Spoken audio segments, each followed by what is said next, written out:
Welcome back to the Wrasslin Room YouTube channel. You recording?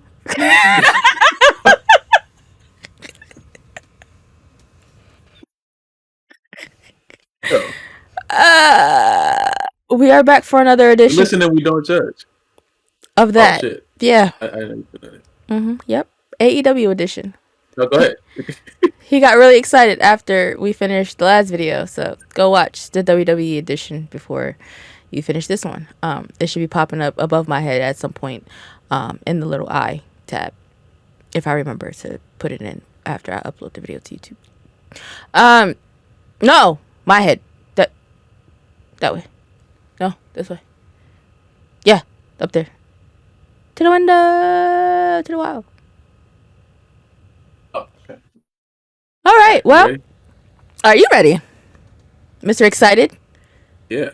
All right. We listen Yeah.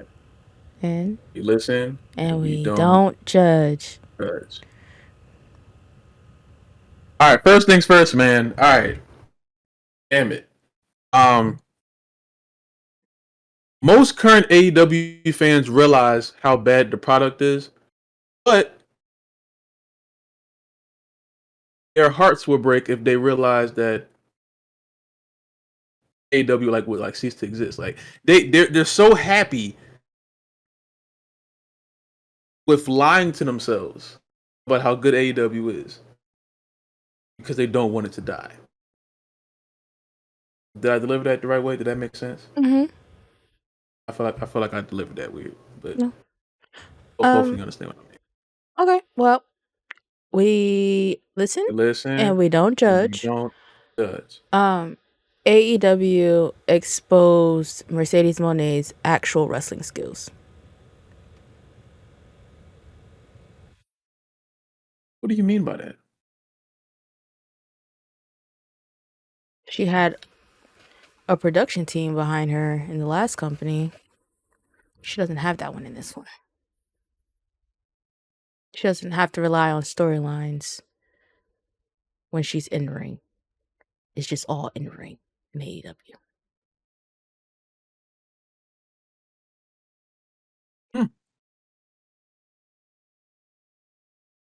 I'm not allowed to judge. I ain't gonna say nothing. We gonna listen and We're not we going to. don't judge. Nah, you wanted to What do did I want to? AEW. That's that. Here we go. Shit. John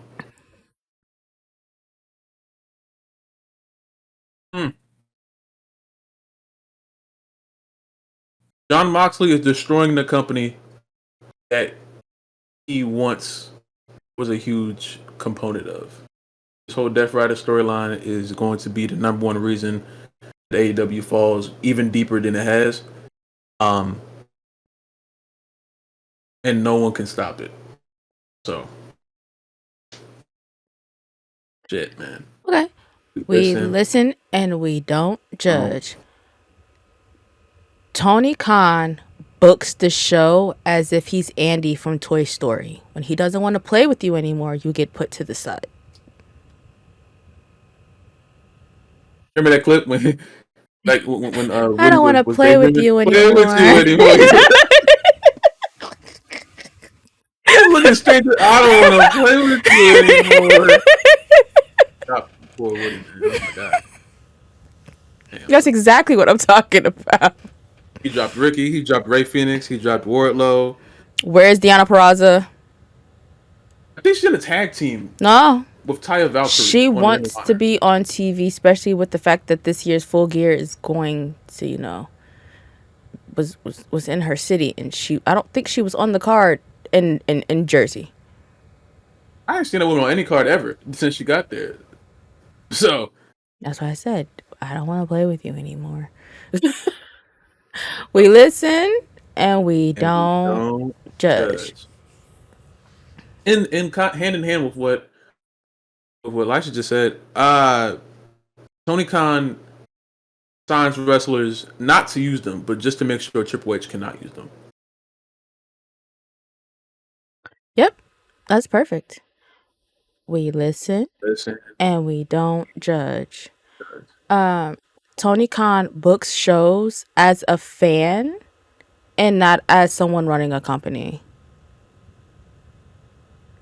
I'm definitely listening and not judging to that. Okay, yeah, man. It's like a Tony Khan roast session right now. Oh, okay, shit. Got shit to do with me. Hey, man. Um,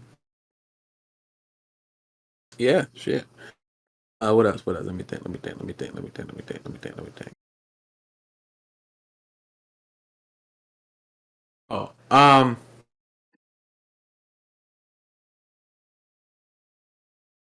no, I'm not gonna say that. That's no.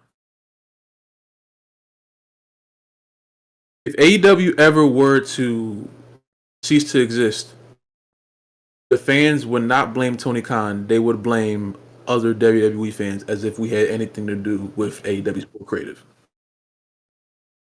And that I'm not just saying that. I saw it happen. I watched it happen. Do you remember the night when NXT beat when they brought Cena and Undertaker to the show? Yep. And Tony Khan went on Twitter and started crying like a little hole. Yep. Uh, I watched. I had personal interactions with people who were mad at me because I was on Team NXT, as if I had anything to do with what happened on both of those shows. That's because I knew what was about to happen, and I knew what we were going to see. You shouldn't have been so damn loud. How about that? No, they shouldn't have been so damn stuck. How about that? Me being loud does not fix anything. It doesn't change the outcome of nothing. Tony Khan has been killing this company since he showed Punk freaking shaking Jack Perry like an etch a sketch.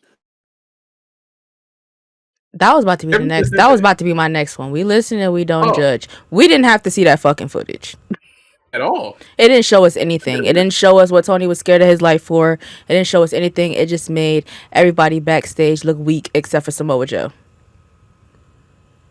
Because he was the only real nigga who stepped in and actually broke that shit up. My favorite part was when Joe was like, that shit wasn't even no shit. He was like, that wasn't a fight for real. When the like, the monitor shook a little too much. He was scared for his life. He thought he was about to get smacked, you know?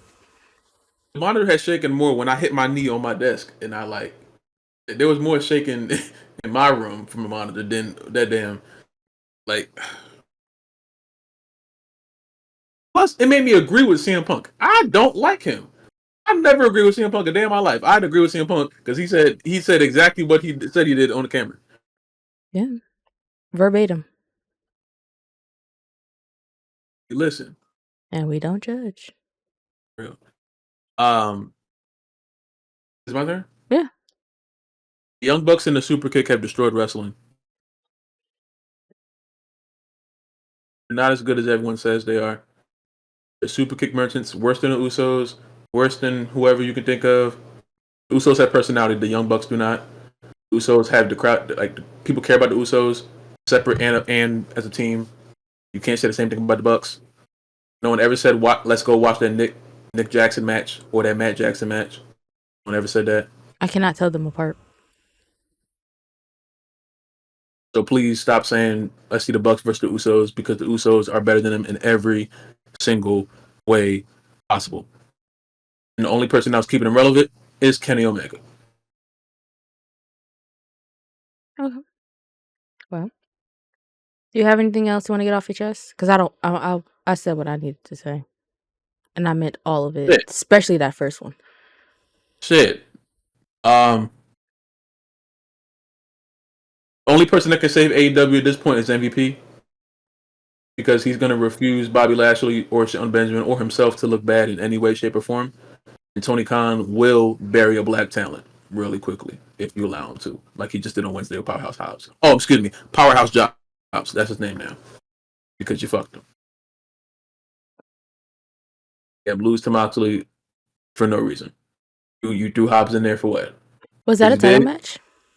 Mm-hmm. They had Hobbs submit. I haven't watched Dynamite in like 3 weeks. You ain't missing nothing. Oh, also, MJF is losing every amount of momentum that he used to have because he's the same tired old act that he always has been. He's shown no progression.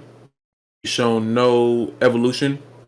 The little glimpse that he had, was the face run, and they ruined that on multiple different ways. Injuries, poor story writing, poor storytelling, I should say. Um, and I think MJF is on his way out because he realizes that, hey, I'm feuding with Jeff Jarrett, so this must be the end of the line. Um, yeah. Oh, also, Tony Khan is only doing the Jeff Jarrett storyline because he's trying to compete with the John Cena retirement storyline, knowing that those two things are completely different. No one will ever give a damn about Jeff Jarrett more than I care about John Cena. I don't give a damn about Jeff Jarrett's career. It does not compare, at least into people caring about him. Um,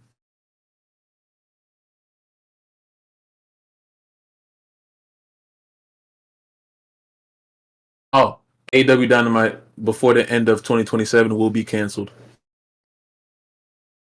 Not canceled like I mean canceled as in like not being shown on that TV channel anymore because people are not going to watch that shit. Okay. Oh, one more thing too. I think that one. Tony Khan's lack of discipline regarding his superstars is going to lead to a lot of his superstars getting hurt, leaving the company, or somewhat like a combination of both. Because we're currently seeing it now. The main person that you had to beat John Moxley, you sent him to go climb Mount Everest. And he's been throwing himself through glass for about 5 years now. And at any moment, you could have just ruined the future of your superstar because you don't know how to tell them no when it's not time to do things. And the one person who was telling them not to do certain stuff, you kicked him out the company. And oh, that was the one draw that AEW had in their entire careers.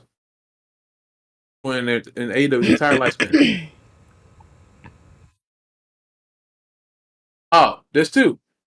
Eddie Thorpe, Roxanne Perez, and Obafemi are bigger draws than anyone on the AEW roster at this current moment, including Will Ospreay, Kenny Omega, MJF, Hangman Adam Page, Swerve, Darby. Don't give a fuck who you say.